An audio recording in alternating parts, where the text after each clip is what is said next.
of a Diet Coke is like the best feeling. I'm gonna set you on my Diet Coke. I went to Del Taco. I don't know if anyone's like me.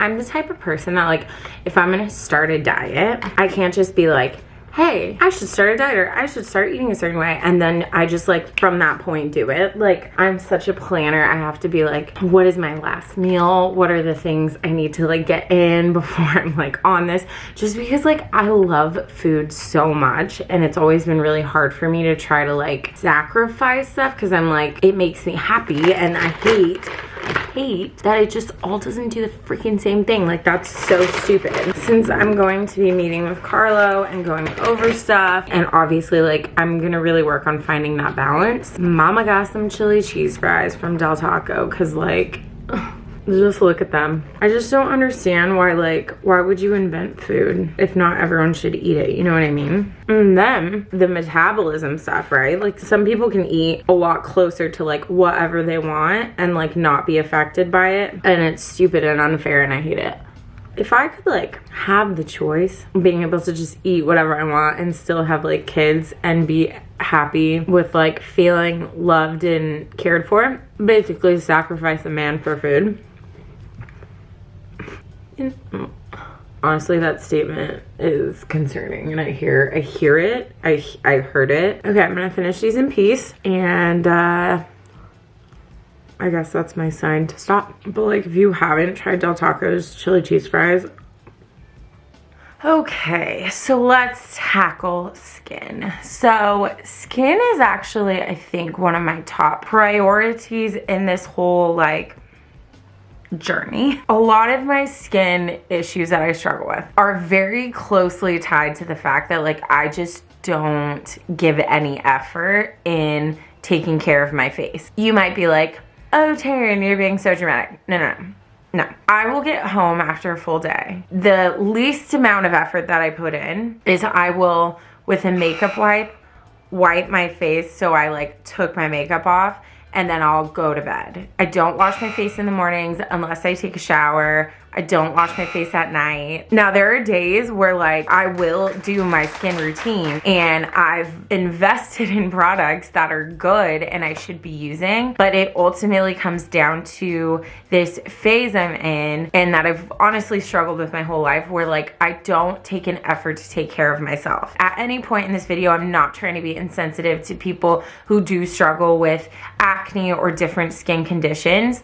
This is my personal journey and where I'm at. So I'm going to tell you all of my biggest insecurities about my face. I just literally freshly walked in from getting my first facial in I don't know how long. I went there and just literally told her, like, look at my face, tell me what you think. There are a few areas I've struggled with, and she definitely hit all of those. But the thing that she noticed first off and was like super like, girl, hi, you're super dehydrated. Like, your skin is beyond dry, is like suffering. So I think, like, the number one thing I learned from today, I need to listen to my face. I should not be taking harsh toners like I have been and, like, exfoliating with an exfoliating cotton thing to just get rid of my dry skin, instead of being like, oh, you have dry skin, your face is clearly talking to you and saying, like, girl, I'm thirsty. And because my skin is dehydrated, like, one of the things, I don't know if you can see this, but I have, like, a forest of bumps on my forehead.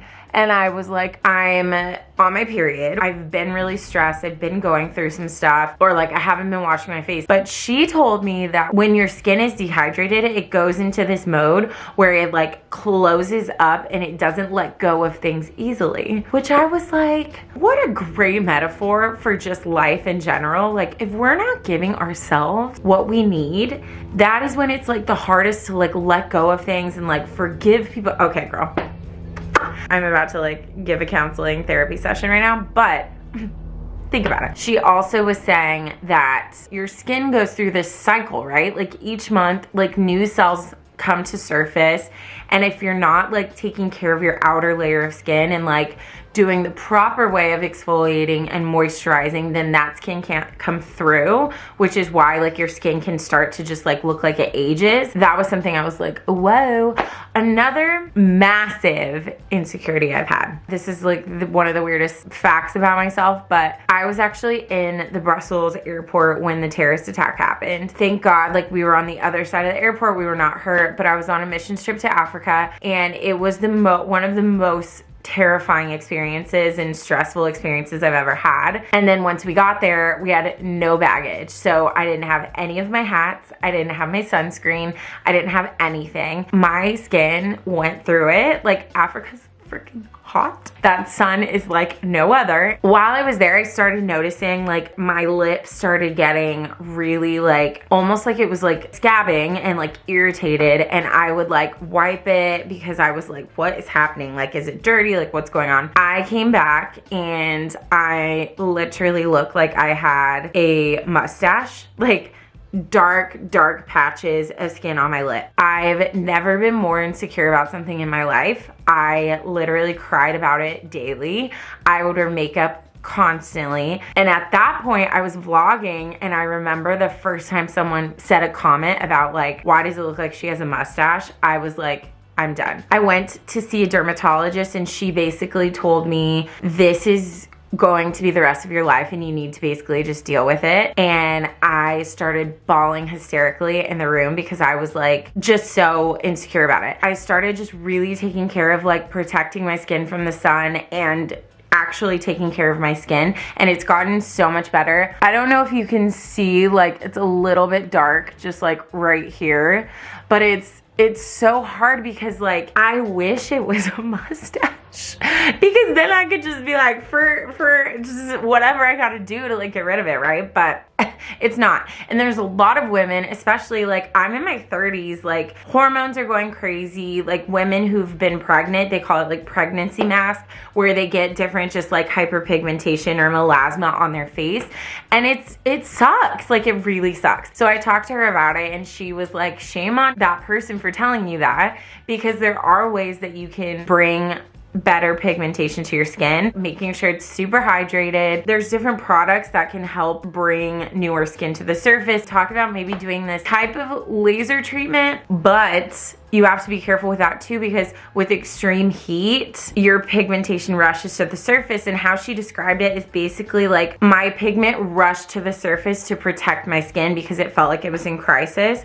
And now because it's felt that feeling, it continues to do that every time it feels like it could be in danger again. Really interesting to like learn about it, because now I'm like, whoa, that's cool that my skin can do that and like protect itself, and I shouldn't look at it as like something that's like wrong with me, but just as like my skin was trying to do its job. So I'm gonna follow these things that I can do, research and learn tips, and try to see how my face looks in this journey. Again, not for anyone else. It's my way of showing my body that I appreciate it and I want to take care of it. I know that not everyone can afford certain things, but I think it's just like researching and finding out what you can do. There's so many articles out there that will compare like high-end products to what's comparable for like a lower-end product. So I think it ultimately is just taking the time to get to know your skin, get to know what you need. And honestly, I would rather spend money on my face and like save up, invest in it, because we only get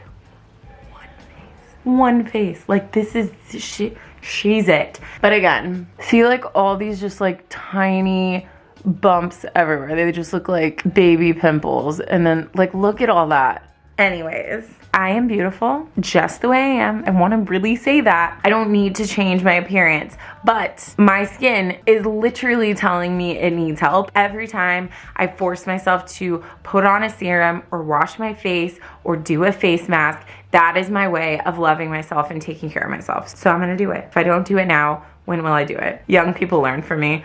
Old people, let's do this together. Here's the problem, right? This is my skin caddy. Like, I don't even use half of this stuff, or I'll wake up and be like, I'll use you, I'll use you, I'll use you.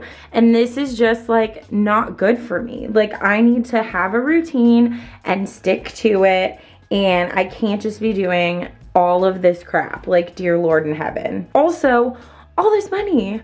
Like, girl, like, instead of just buying tons of products, why not save money and buy like the few that are good for your skin? You know what I mean? Okay, so I don't want to show anyone this. Sorry, I'm trying to be quiet because Alicia's filming. If this journey is gonna be genuine, I have to show the mess, right? One of the ways I can tell when I'm not in a good place is the state of my room. The simple act of putting something away feels so big when you're in a place where like you're not feeling great, just in general. Today, my goal is to clean my room, and I'm gonna put on a candle. I'm gonna put on a Disney movie. I'm gonna put on whatever I need to like help lift me to a place where this feels doable, but like I'm going to do it today. My word has got to have power again, because my word right now doesn't. I'll tell myself I'm gonna do something and I don't, and I make excuses and like I'm done with that. So my word, I'm giving it power, but I'm gonna show you, and I'm so embarrassed. This has to be a safe space in this series or I'm gonna die. That's like my preschool work stuff, editing stuff. The only place that is immaculate is my Legos. What the frick is all that? Junk. Whoa. Literally, I climb over this to go to the bathroom. I've been needing to go through those. I've been needing to fold those. What is this? Undrinking what? Like, what this is, what I'm acknowledging it, but I'm moving forward. We are gentle with even small steps. So I'm gonna clean my room because you know why? Because I said it.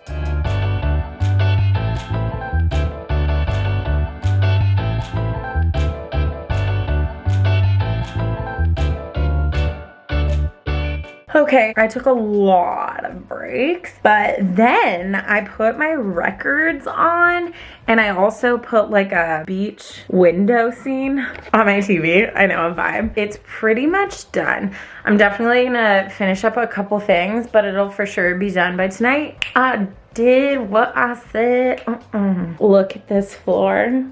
She empty. Hi, Cha-Cha. Do we clean a room today? So I have laundry and folding on there, but my bed is made and clean. Everything is put away. This is all cleaned off. And then I still need to put some stuff away in my bathroom and like just like get it all together. But I'm gonna do that a little later. You proud of me? High five. Thank you, Bubba. Thank you.